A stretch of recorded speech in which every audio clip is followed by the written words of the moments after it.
Hello everyone, I'm Gurpreet Singh and I'm from Sanatan Dharma College in Ambala, Kent. Today I'm going to view my presentation on what is electronic commerce operator. Electronic commerce operator is a person who directly owns, operates, or manages an electronic part platform which is engaged in facilitating the supply of any good or services. Moving further, what is return filling by e-commerce operator? Every electronic commerce operator required to collect tax at source under Section 52 and shall furnish a statement in form of GSTR8 electronic containing details of supplies taken place through such operator and the amount of tax collected as required under Section 52. Moving on, what is GSTR8? GSTR8 is a return that is to be filled by e-commerce operator on a monthly basis. These e-commerce operators are those who require to deduct TCS, which means tax collected at source under the GST. GSTR8 form contains all the details of sales done over the e-commerce platform and also the amount or revenue collected from those sales. Any mistake made in GSTR8 can be revised after submission.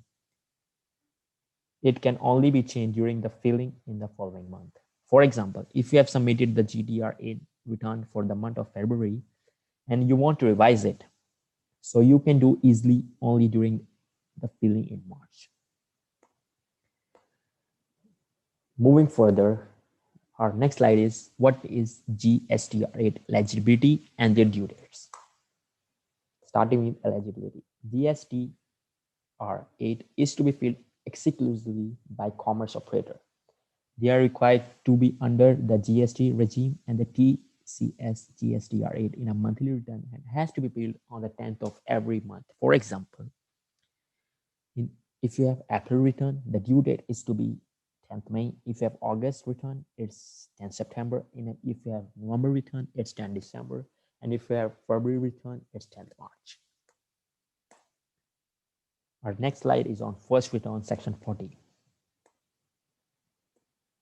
Every registered person who has made an outward supplies at the period between the date on which he become liable to registration till the granted shall declare the same in the first return furnished by him. So after the grant of registration to be filled after the grant of registration. And next is annual return, section 44.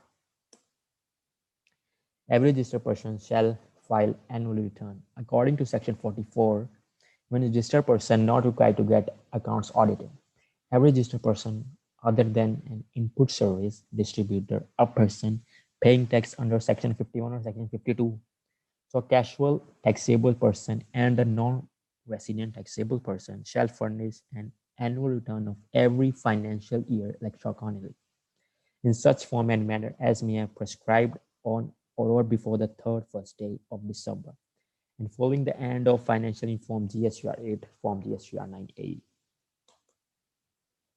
And according to section 44.2, when registered person required to get his account audited.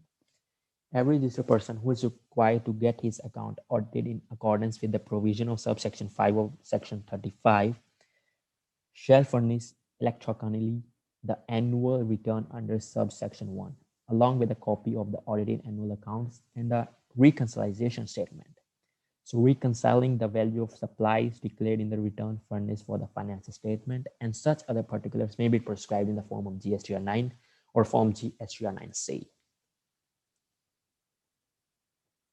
And our last topic is final return, section 45. GSTR10 form an easy guide to file final return GSTR10 form. Every registered person who is required to furnish a return under subsection 1 of section 39 and whose register has been cancelled shall furnish a final return within 3 months of the date of the cancellation or date of order of cancellation, which is later in such form as manner as may be prescribed in form GSTR10. Thank you guys. That's my views and my PPT. Thank you.